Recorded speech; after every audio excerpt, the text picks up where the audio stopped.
I have so much clothes. I will never have to be naked again. Okay, so, I know I like to do a lot of crafty stuff, and I know a lot of other people do too, but not necessarily everyone has the talent or the ability to sew and stitch. So I thought I would do a cool little tutorial showing you how I made these super shitty little plushies. I'm being quiet because I have a guest in my house and I'm trying to be respectful. So as you can see, there's a bunch of tape on the back and they look pretty bad. I made this one out of an old dress that was too torn up to wear anymore, and I made this one out of an old mattress sheet that I had, RIP. But so they're already filled with love. Actually, the stuff I made was from that very bed sheet that mattress that I had to get rid of. But anyway, so I'll tell you what I made with them. Mainly I'm gonna tell you how to make the bases. This part, like the pink parts for the nose and the ears, I got from a flip-flop. Let me see if I can get it. Yeah, I got it like from a mutilated flip-flop.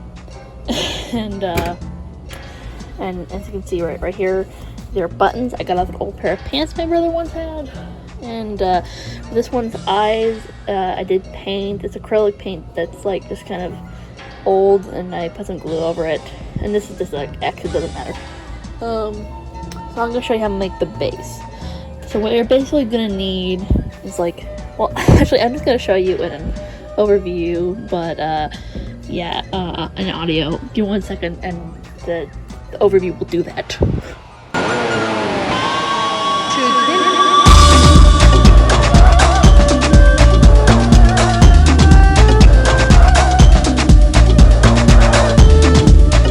Waste over time, bitches. Okay, so I apologize for like the scatterbrainness of it all.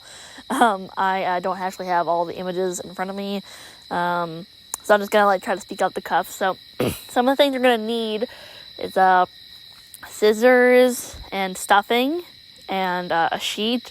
I prefer something a little more soft and comfortable, so I don't think like clothing is necessarily the best. I think like something a little like more fluffy than clothing usually is, but I did make one of them out of clothing, so it's fine. You're gonna need like something, and I'm gonna have sizes like with my hand next to it because I don't have the exact measurements, but like I basically I take this like giant metal bowl, like dog watering can bowl, and I put it like on the wider side, the edge side, and I lay it down flat. I try to get it as smooth and flat as I possibly can, which is pretty easy for me because I like do it on a dryer. I take out my Sharpie. It doesn't have to be a Sharpie. It could be a non-permanent marker. And I draw on the wrong side, which like in sewing means like the side you don't see. And I draw around it, and then I cut around it, which takes a little bit of time. It doesn't need to be exact though, because like all the edges are going to get covered up anyway. And then so I make the base first, and then I make the little hands, and I want the little hands to be kind of small. Now at the end when we dice it, like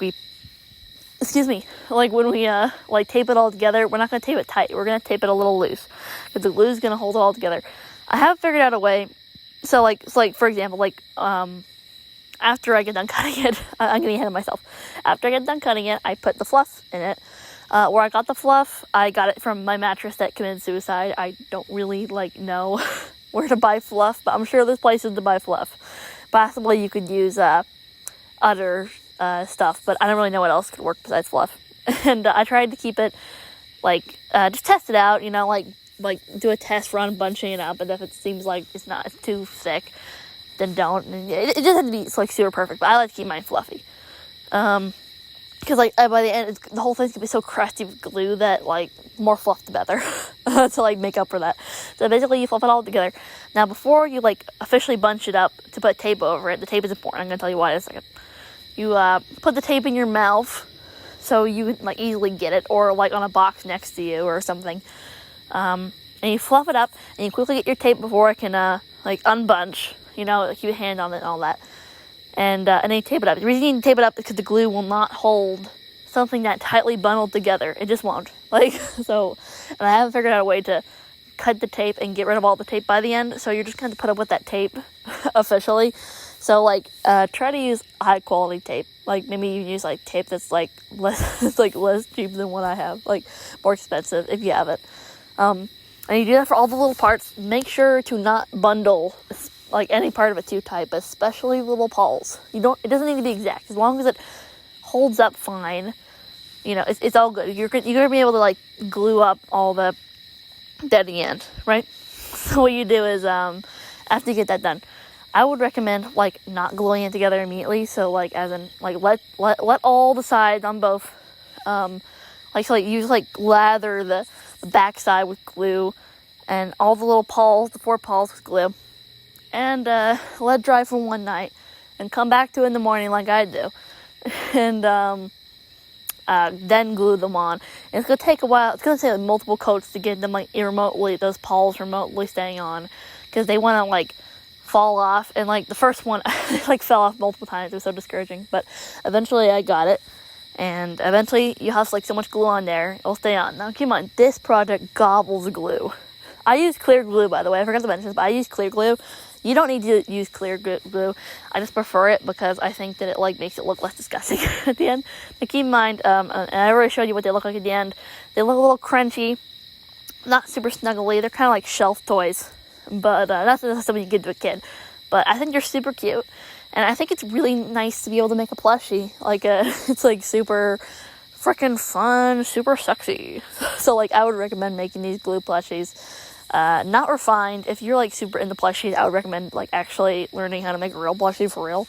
Like, I've seen some tutorials online how to make, like, LED plushies, and they're so freaking cool. But anyway, that's all I have to say for today. Just a super quick tutorial. I think you got the point. I don't think it needs to even be a video, but it's pretty simple. But, you know, I thought, like, what the frick? It's, like, you know, kind of, like, cool and swag. So, yeah, if you enjoyed the video, tell me what you think in the comments, if you can think of a better way to do it, or if you think I'm a hedonist, disgusting, parasitical prick. Tell me that too. And read my comics. I link them below. And I'll see you later. Bye.